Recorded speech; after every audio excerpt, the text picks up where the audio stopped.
صراحه الله واحد الخبيره يا اخوان عجبني، بغيت انني نبارطاجي معكم. انا كنقرا ديك البراد والاخوان اللي خرج، وطلع لي واحد الخبر الاخوان اللي صراحه الله اثار الانتباه ديالي، بغيت انني نبارطاجي معكم.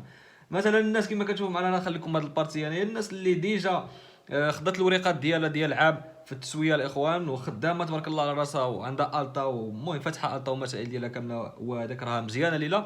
فقط الناس اللي ما خداماش، يعني هي دازت ديك الوراق ديال العام، وهي تما تقلب على الخدمه، ما لقاش الخدمه الاخوان، ما عندهاش الكونترا الاخوان، راه غيزيدوك عام اخر انك تزيد تقلب على الخدمه بلا كونترا بلا والو. اوكي، فقط كتكون عندك واحد الترخيصه ديماندا الاخوان. ديك الترخيصه الاخوان ديماندا كتملى واش كيتدين بليو باش كتثبت بلي انك بصح راه ما خدامش، عندك واحد اثباتات بلي عييتي ما تقلب الخدمه، ما جبرتيش الخدمه، ما خدمتيش كذا، كيزيدوك واحد العام اخر. فقط ديك الترخيصه ديماندا الاخوان خصك ضروري كل 3 شهور تطبعها، يعني كل 3 شهور. الناس اللي ما خداماش، الناس اللي خدامه ما تطبعش الترخيص، الله يسهل عليكم. اوكي، فقط الناس اللي خدامه تطبع هاد الترخيصه هذه الاخوان كل 3 شهور الاخوان، ومن بعد كتمشي كتعمل موديفيكاسيون صافي، كيعطيوك الاقامه ديال عام اخر باش انك تزيد تقلب على الخدمه، تزيد المهم تقلب على راسك وصافي الاخوان. اوكي، فالله يسهل الامور الجميع. هاد صراحه النويطه هذه اللي عجبتني، بغيت انني نبارطاجيها معكم.